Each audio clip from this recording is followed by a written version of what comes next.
Most people see fire ants as nothing more than tiny, aggressive insects crawling through the grass, the kind of creatures you instinctively crush before they can crawl onto your skin.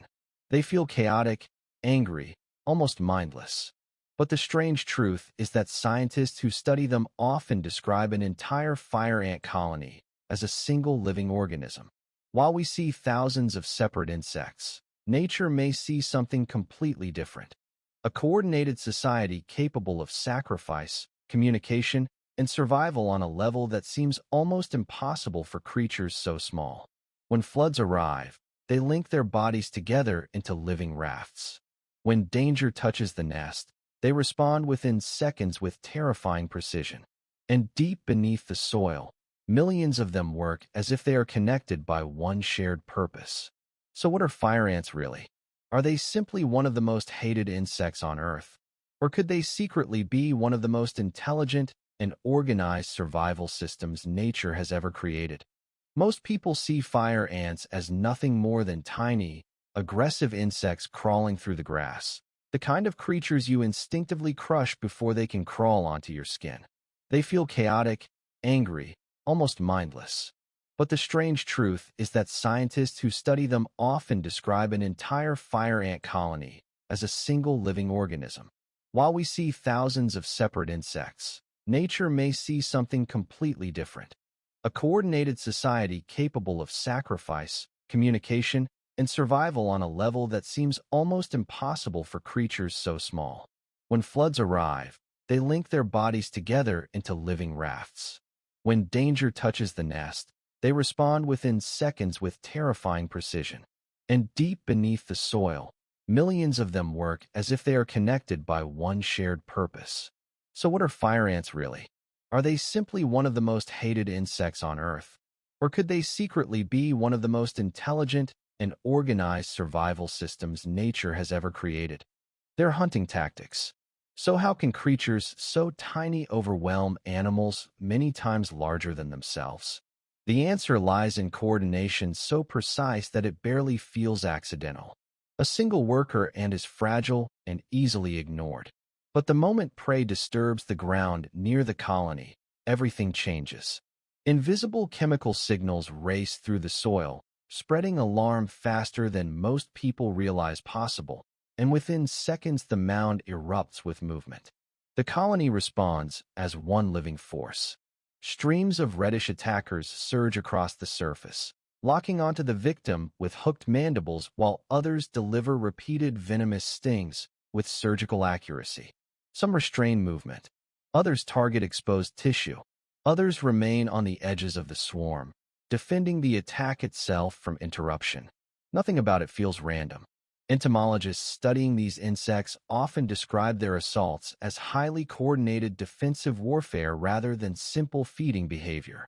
And what makes the experience especially disturbing is that the target rarely escapes through strength alone. Exhaustion comes first. Panic follows. Then collapse. The nature behind their aggression. Most people see these ants as cruel, hostile, almost chaotic.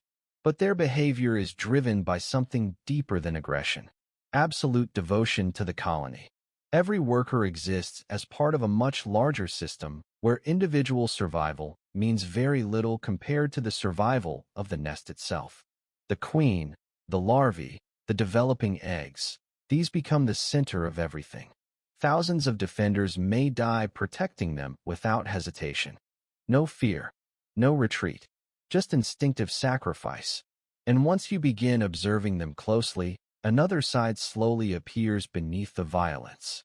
Underground, these insects organize nurseries, maintain food chambers, repair tunnel systems, and create massive transportation routes marked by invisible pheromone trails. No leader stands above them issuing commands. Yet millions continue operating with astonishing efficiency. The deeper scientists study fire ants, the less they resemble mindless pests, and the more they resemble a highly disciplined biological civilization hidden beneath the soil. Their unusual reproductive cycle. So where does a colony this powerful actually begin? Surprisingly, with fragility. During warm and humid seasons, Winged queens and males rise into the air during enormous mating flights that transform the sky into a drifting cloud of reproductive insects. For a brief moment, survival depends entirely on chance, weather, and timing. Most males die shortly afterward. The queens endure. Once fertilized, a future queen lands, tears away her own wings, and disappears underground alone. There are no workers waiting for her. No protection. No food supply. Only darkness. Inside a sealed chamber beneath the earth, she lays her first eggs and survives by metabolizing the muscles that once powered her wings. Weeks pass in silence while she raises the colony's first generation completely by herself. Then everything changes. The moment the first workers emerge, the nest begins expanding with astonishing speed. From that point forward, the queen rarely leaves the underground chambers again. Her body becomes a living engine for reproduction, capable of producing extraordinary numbers of eggs over time. And in certain species, multiple queens coexist within the same colony, allowing entire populations to spread across landscapes with explosive growth. Extraordinary abilities. But perhaps the most astonishing thing about fire ants is not their venom. It is their ability to survive disasters that should wipe them out completely. When floodwaters rise, thousands of workers instinctively lock themselves together using their legs and jaws, forming a floating structure known as a living raft. The colony drifts across the water as a single organism, while queens and larvae remain protected safely in the center. Outer layers absorb the danger first. They still hold together. Scientists studying this phenomenon discovered that the structure naturally repels water, redistributes weight, and constantly reorganizes itself to remain stable under changing conditions. In other words, the raft behaves less like a pile of insects and more like an adaptive survival machine. And this is only one example of their collective intelligence. These underground societies can rebuild destroyed nests rapidly, establish enormous tunnel networks, adapt to changing environments, and coordinate labor systems involving millions of individuals without centralized control. Tiny nervous systems, yet extraordinary collective behavior. Their value and role in human life. After seeing their swarming attacks and rapid expansion, it becomes easy to label them as nothing more than dangerous invaders. But nature rarely creates anything without purpose. Despite their reputation, fire ants still contribute to ecosystems in important ways.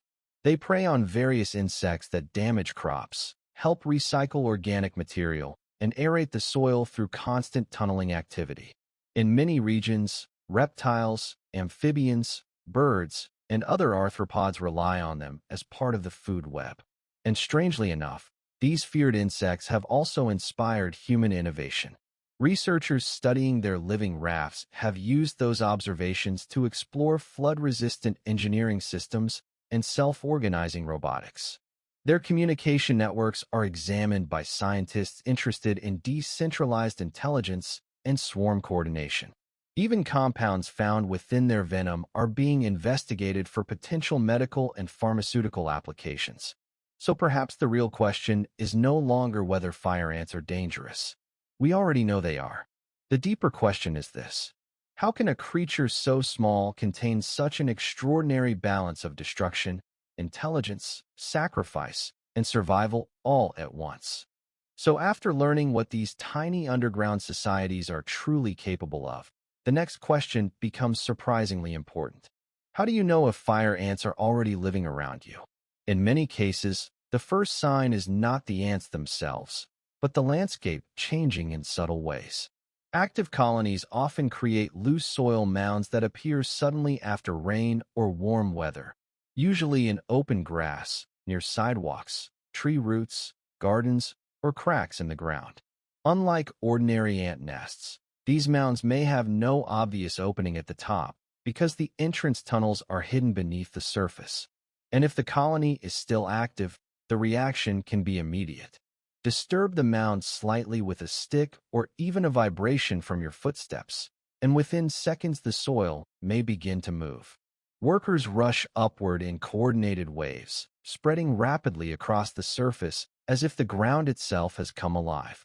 But abandoned nests look very different. Old colonies slowly harden under the sun, becoming dry, compact, and strangely silent. No movement appears after disturbance. No fresh soil is added. No invisible trails of workers travel nearby. What once functioned as a living underground fortress becomes nothing more than an empty shell left behind by a vanished colony.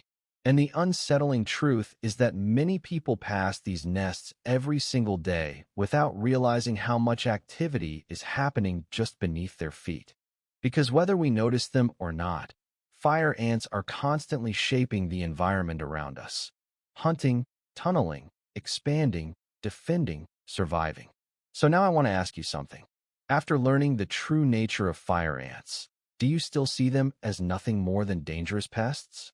Or do you think these tiny architects of survival affect the balance of life around us far more than most people realize? And if a colony were hidden somewhere near your home right now, would you even notice the signs? Let me know what you think down in the comments below. And if you enjoyed this journey into the hidden world beneath our feet, don't forget to subscribe for more cinematic wildlife stories. Thank you for watching, and I'll see you in the next video.